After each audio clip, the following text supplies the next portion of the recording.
मित्रों नमस्कार। मैं एडवोकेट सुरेंदु जयपुरियार अपने इस चैनल जयपुरियार लॉ क्लासेस पर पुनः एक बार आपका स्वागत करता हूँ।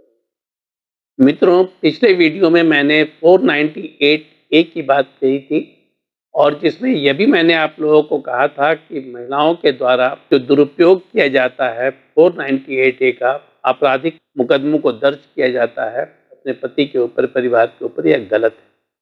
इसी से संबंधित मैं एक दूसरा वीडियो अभी पोस्ट कर रहा हूँ जिसमें सुप्रीम कोर्ट ने 7 फरवरी 2025 को, अभी एक वीक पहले, अपना एक जजमेंट दिया है जिसमें उन्होंने यह कहा है कि महिलाओं के द्वारा जो 498 ए का इस्तेमाल किया जाता है आपराधिक मामलों में रिलेटिव्स को इम्प्लीकेट करने के लिए, फंसाने के लिए, जो एक्सटेंडेड परिवार है उन लोगों को भी फंसाने के लिए किया जाता है, वो बिल्कुल ही गलत है, गैर कानूनी है और इससे पूरा सामाजिक ताना बाना, पारिवारिक ताना बाना पूरी तरह से छिन्न भिन्न हो जाता है।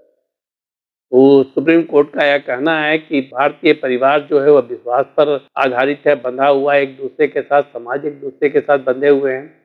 लेकिन जब यह गलत इस्तेमाल किया जाता है 498 ए का आपराधिक कानून में फंसाने का, डिस्टेंट रिलेटिव को भी, तब यह पूरी तरह से सामाजिक ताने बाने को छिन्न भिन्न कर देता है, पारिवारिक ताने बाने को छिन्न भिन्न कर देता है, संबंधों पर पूरी तरह से असर डालता है।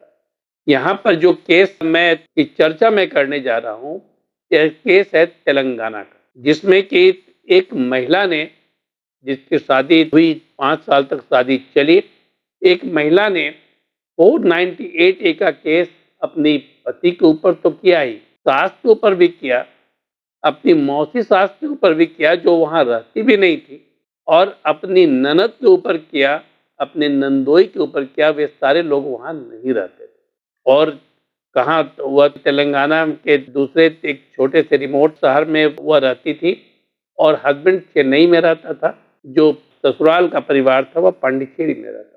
लेकिन उसने अपने मायके के जिले में केस किया और इन सारे लोगों को इम्प्लीकेट कर दिया।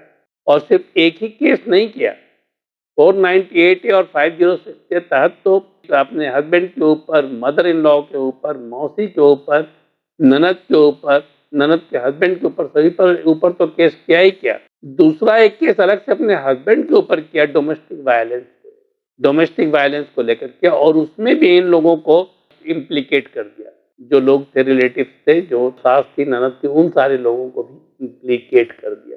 अब यह मामला क्या है ये जानिए। यह मामला है तेलंगाना का मामला, जैसा कि मैंने आप लोगों को बताया, जिसमें कि एक केस हुआ है गेदाम झांसी, जो कि अपेलेंट है सुप्रीम कोर्ट में, versus state of Telangana and others के नाम से, जहां पर सुप्रीम कोर्ट ने इन लोगों को, इनके केस को क्वैश कर दिया है। इनके केस को जो है सुप्रीम कोर्ट ने क्वैश कर दिया है। यहाँ पर एक रिटन कंप्लेंट फाइल हुआ 17/9/2021 को प्रेमलता नामक महिला के द्वारा, ठीक है ना, प्रेमलता नामक महिला के द्वारा एक केस फाइल किया गया तेलंगाना में। और तेलंगाना में जो केस फाइल किया गया, वह यह बतलाया गया कि उसकी शादी जो हुई थी, शादी के 5-6 महीने तक तो पति ठीक से रहा और शादी के समय इन लोगों ने 30 लाख की डॉरी डिमांड की थी, जिसमें इनके माता पिता ने 10 लाख रुपया नगद दिया, 15 तोला सोना दिया और भी काफी सारा सामान दिया। तो 5 महीने तक तो यह ठीक ठाक रहे, लेकिन 5 महीने के बाद इसका पति, जो कि चेन्नई में डॉक्टर था, वह इसे टॉर्चर करने लगा। इसकी मदर इन लॉ इसे टॉर्चर करने लगी, इसकी मौसी टॉर्चर करने लगी, और ये लोग और भी ज्यादा दहेज की मांग करने लगे। बोले कि 10 लाख रुपया और ला कर दो, और नहीं तो तुमको जान से मार देंगे और अपने बेटे की शादी हम कहीं दूसरी जगह कर देंगे। तो यह केस फाइल हो गया, और केस फाइल होने के बाद पुलिस केस हुआ, पुलिस ने जो केस किया, और उसके थोड़ी दिनों के बाद ही यह प्रेमलता ने अपने पति के ऊपर दूसरा केस डाल दिया। पति का नाम था सैमुअल सुरेश, इसके ऊपर दूसरा केस डाल दिया, और यह था डोमेस्टिक वायलेंस 2005 के तहत। इसमें इस पर केस डाल दिया गया, जिसमें कहा गया कि उसके साथ मारा पीटी की जाती है, मारा पीटी की गई है, उसे घर से धक्का देकर निकाल दिया गया है। ये सारा केस उसके ऊपर कर दिया। अब जो दोनों एफआईआर दर्ज हुआ तो इसके खिलाफ में परिवार जो था वह चला गया तेलंगाना हाई कोर्ट में। तेलंगाना हाई कोर्ट ने इसको क्वैश करने से मना कर दिया। उसने कहा कि इस पर चार्जशीट जो सबमिट हो चुकी है और चार्जशीट में केस को ट्रू माना गया है। चार्जशीट में जो है वो केस को ट्रू कर दिया गया। ये घटना सत्य प्रतीत होती है। अब घटना सत्य कैसे प्रतीत होती है? सुप्रीम कोर्ट ने इस पर अपना ऑब्जर्वेशन भी दिया कि जो चार्जशीट फाइल की गई वह सिर्फ और सिर्फ कंप्लेनेंट के वर्जन के ऊपर ही चार्जशीट फाइल की गई और कंप्लेनेंट का जो वर्जन था इन टोटो वही वर्जन उसकी मां का था जो कि इसमें विटनेस थी और उसके पिता का था जो कि इसमें विटनेस थे। मैं आपको बता दूं कि सारे लोग हियर से विटनेस थे।